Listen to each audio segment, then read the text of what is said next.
Tour Striker Nation, you know, I've got the divot board in front of me here, and sometimes I call this the slice fixer. Why is it the slice fixer? Because it's like truth serum. Let me explain. You know, if I put a camper on here and I see a path that goes like this, that creates this wipe across sensation with the divot board. If the face is sort of square, you could have a square face. You could deliver the face beautifully square. As it's passing through this area, that face is square.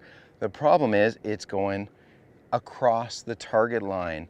You know, the whole divot board is a great representation of where I'm hitting the golf ball.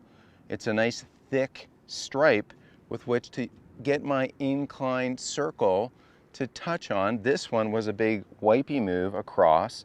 If I hit that golf ball with a square face with that path, the ball starts pretty straight, but it's going to fade to the right. So here's what we're going to do, and here's how you're going to reverse engineer some awesomeness and fix your slice. You can do this on turf, but the turf conditions of so many ranges isn't great, and it's hard to do on grass. Now the divot board's great because you just hit one, you take a look, you rinse, you repeat, you put the sequence back, and you're off to the races. So here's what I want you to do. Don't even use a golf ball. Let's see if we can start to get some of those touches that generally go pretty straight. Generally. There's going to be a slight curve at the end because a swing has to have a slight arc to it. But let's make sure we can do that. Then, here's what we're going to do. You're going to put a golf ball in place and see if you can create that same divot on the divot board. Big deal. And see where the golf ball goes. Because if you create the same lovely divot that travels generally straight, but the ball goes to the right, now you know you have to fix the face because you've corrected the path. You see, it's always one or the other. You don't intend to swing across outside in. That's not your intention. You do it because you have a face that's open and you swing more across the golf ball so that you can start it a bit more left so it lands on your target line. Your brain's back there kind of running the sticks and trying to be its smartest thing to help you find your target. Sometimes consciously, we're not that smart. And thus we need to be bumped along by coaches like me to kind of get you organized.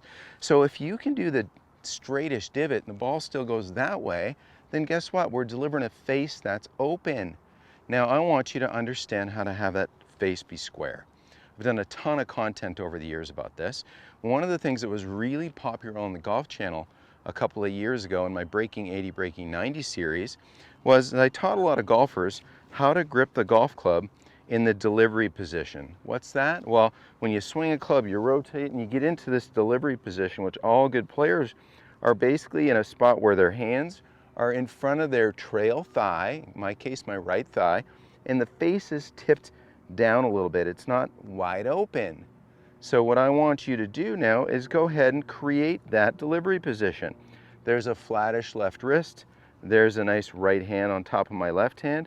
Cuddle those hands together. Let's come back to address. Now, if we can do two things, this is a little tricky. Get that divot to go straight-ish with our new grip condition. Oh yeah. Now we're talking. No more fade sauce. Okay? That's a relatively straight divot.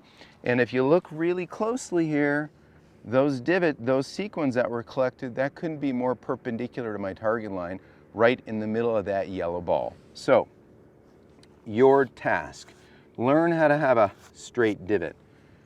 That's number one. Number two, let's learn how to have a straight divot and have some fun figuring out how to get the face in this critical delivery position so that we can have the straight divot with a face that isn't pointed to the right. So, Martin Chuck signing off.